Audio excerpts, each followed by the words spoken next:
Good morning everyone. My name is Nathan from Shopasing POS again. Yung demo natin ngayon is for meat shops, for pet shops, vegetable stands, rice stands, mga fruits and vegetable stands, yung mga ganon. So, lahat ng mga products na need ng weighing scale. Okay? So, ito po, papakita natin, no? So, ito naman yung ating POS na dual screen. Meron ding customer display na i-scroll na merong marketing images. Yan. So, okay. So, pakita natin. So, for example, yan. So, timbang natin for example yung product and then pindutin natin yung code. No? For example, ngayon, pindutin natin yung number 3. Yan yung naka-assign natin yan sa bulalo. Okay? So, print lang natin. So, ganun lang. Patong lang natin dyan. Then, print natin. Okay? Yan. So, ito na yung print out niya. Yan. So, 400 per kilo. So, 100. Okay. So, i-scan natin yan. Okay. Lagay muna natin dito. Okay. So, i-scan natin siya. Okay. Yan. So, na-scan na siya. Yan. So, same yung price niya. Okay. Yan. So, 100. So, for example naman, may iba pang binili si customer, no? For example, ang binili niya naman ay, let's say, apple. Okay. And, for example, 5 apple yung binili niya, no? Pero this time, hindi siya tinitimbang. Pero, wala siyang built-in na wala siyang default na barcode, no? Yung mga Apple na yan, no? So, need natin mag-generate ng barcode dito sa, So, pwede yan dito sa ating scale, no? For example, 5 yung binili niya, isa lang to. So, pwede natin pindutin yung 5 and then click natin yung multi or multiply. Yan. So, nag-multiply na siya for 5. So, yan. Yung 5 na yan. So, dapat ma-scan yan ng POS natin. So, piprint natin, no? Yan, 175. So, scan din natin yan ulit. Scan. Ayan.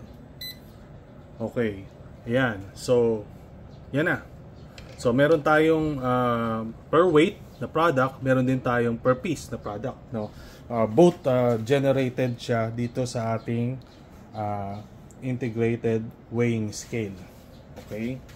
So, yan.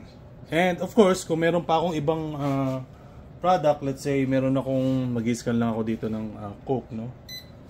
Yan. So pwede pa rin, no? Kung may other kayong grocery items, no? Yan. So kunyari dalawa, scan ko lang ulit. Yan. Okay. So dalawang Coke, 1.5 yung binili niya. So yan na yung total niya, no? Okay. Yan. So sabay na natin, no? For example, meron din binigay na reward card si customer natin. So, pwede rin po yun. So, supported ng POS natin yung rewards system.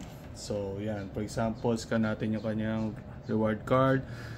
Actually, any design po yan, no?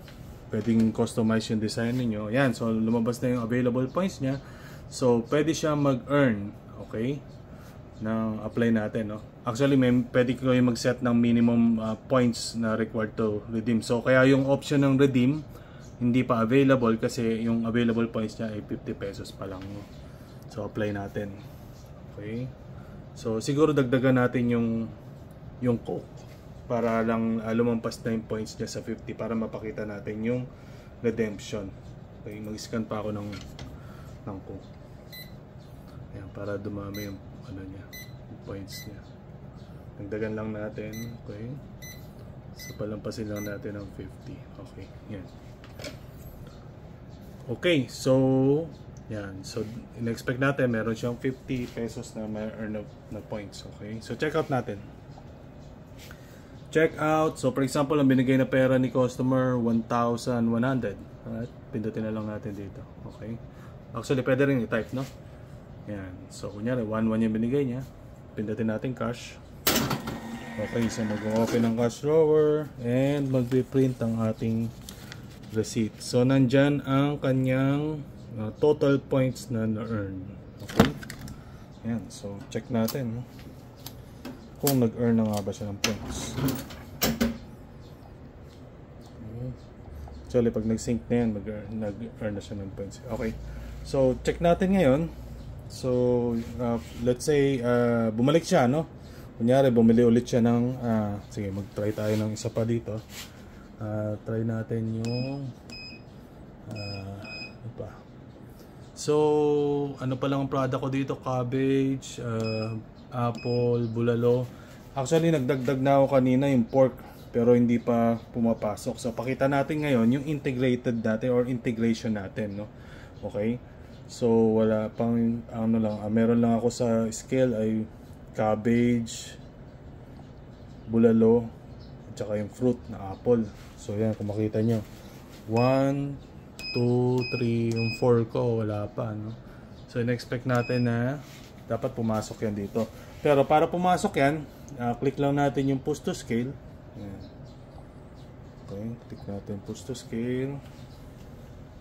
Okay, so minsan nagpe-fail siya due to any connection issue sa Wi-Fi. Try lang natin, usually 1 to 2 times yan or 1 to 3 times lang. So sa third pumapasok na siya usually. Ayan, so uploading.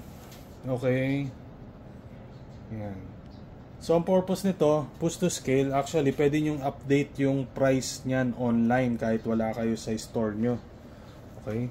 So, napupush yung, including kung may additional kayong product, or ang the usual kasi yung price change eh.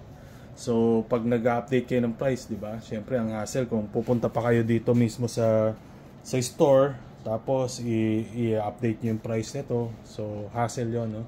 So, kung may update sa price, kahit sa phone nyo, pwede nyo i-update yung price. Okay? So, tingnan na natin, no? 1, 2, 3, yung 4. Okay. So, ayan. Nakita nyo. So, yung pork na liempo dito kanina, wala. So, na-sync na siya, no? So, napunta na siya sa 4. Actually, sunod-sunod lang siya, no? Kung may dadagdag kayo, mapupunta na siya sa 5, sa 6, and so on. Hanggang 71. Okay? Limit niya. So, yan.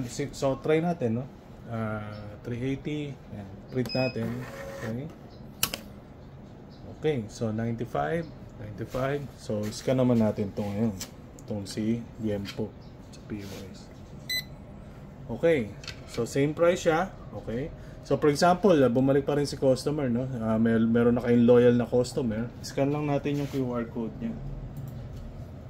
Yung kanyang card. So, wala lang akong print out ng card dito. Pwede, kasi actually naka-generate lang sa laptop yung QR code.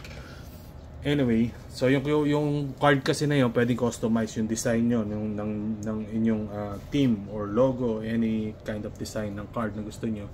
And then, basta nandun yung QR code na i-generate namin para sa inyo. Okay, so ito po yung points niya. Nakita nyo, nag-earn na siya, nadagdag na yung points kanina. Okay, so pwede na siya mag-redeem. So, meron siyang 58.2 na redeem. So, click natin, try natin yung redeem. Yan. So, yan, yung points niya, available points niya, naging discount na siya. And ito na lang ang babayaran niya. Okay? So, 36 na lang. And, ang good news, meron pa kaming dinedevelop na app, no? Wherein pwede nyo sabihin sa customer nyo na kung gusto nyo ma-monitor yung points nyo, available na points nyo, da-download lang nila yung app. So, pwede na nilang ma-monitor yung points nila online. And also, kung meron kayong sa back office actually nito, pwede pa kayo mag-create ng mga any rewards na gusto niyo, for free liempo or free tumbler for 50 points. So yun, automatic lalabas po yan, magdi-display po yun dun sa app na dinedevelop namin. Ongoing na po yun. Okay. So, check out natin, of course. Then, for example, 100 yung binayad ni customer. Click natin cash. Okay, so, yan.